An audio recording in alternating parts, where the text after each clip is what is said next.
Hi everybody. So my project is on my Uncle Mike, as you can see by the title. That's him right there in the top left corner. That's my Aunt Jody on the right, and this little dude right here in the bottom is my cousin Christian. I love them all very much. So some background on my uncle. He was born on April 17th in 1976, and he was born with the birth defect known as spina bifida. That's when your spinal cord doesn't fully enclose when you're born. So growing up with the spina bifida wasn't a fun time for my uncle. He told me in the interview that his mom had to come to school when he was a kid in grammar school. His mom had to come to school about 2 to 3 times a day to bring a change of clothes because he kept wetting his pants because he didn't have any control of his bladder muscles. Um, because of that, he had to get surgery at the age of 10 in order to correct the problem. But unfortunately, the surgery didn't correct all of the issues at hand, and it actually led to some further complications that I'll get to later on.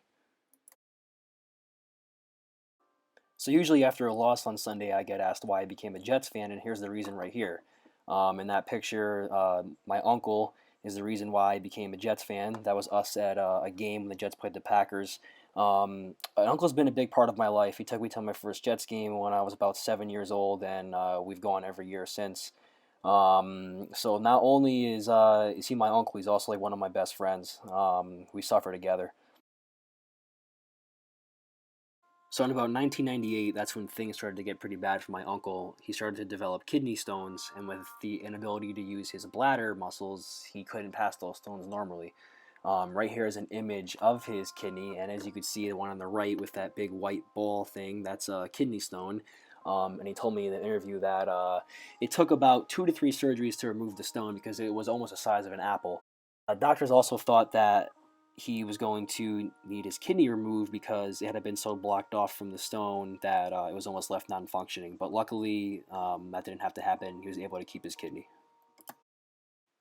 Here's my uncle and Christian in the hospital after a surgery, getting ready to be discharged and getting ready to go home.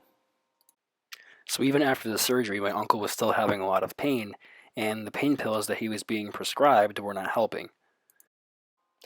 So my uncle went to his doctor seeking an alternative, and the doctor recommended that my uncle try out medical marijuana since it had just become legal in the state of Connecticut in 2014. So right here in this picture is what my uncle actually uses. This is THC oil. He gets it and he puts it in a pen, and it's like a vapor that he uses, and it helps him with all of his pain and all of his ailments. So here's another product that my uncle uses. This is a cannabis lotion that he puts on his back to help with the back pain of his spina bifida. And see, it's a big stipulation that people just use medical marijuana just to get the high. Now that could be true in some sense, but these people are not using it for the high that a teenage boy with his friends is trying to use it for. A person using medical marijuana, like my uncle, are trying to experience the high that will take their pain away, that will get them through the day, that will help them cope with whatever ailment they have. Medical marijuana has healing properties in it that, when used correctly, can be very beneficial to the human body. In the interview, my uncle told me how difficult it is to use medical marijuana in today's society because you're labeled as a pothead if you do. This has caused some debates in my family because not everybody in my family believes in medical marijuana.